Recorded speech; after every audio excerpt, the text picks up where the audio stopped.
How to connect to a Wi-Fi on Windows 11. Hey everyone, welcome to the channel.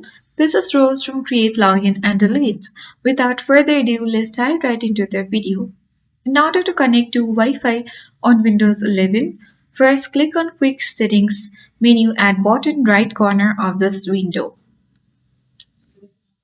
Now a menu appear on your screen where you have to click the button next to the Wi-Fi icon to manage Wi-Fi connection.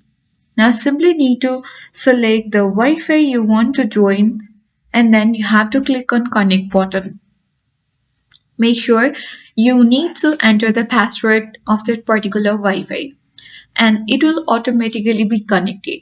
So if you want to disconnect from any of the Wi-Fi, again you have to click on the quick settings and then click on disconnect button and now your Wi-Fi will be disconnected. If you want to reconnect again, click on the same connect button at the Wi-Fi and after that you can be connected to this particular Wi-Fi by entering the password. So that's it. That is how we connect to Wi-Fi on the Windows 11. I hope this guide was helpful. If it was, then do like, share, comment and don't forget to subscribe. Thank you for watching and see you in the next video.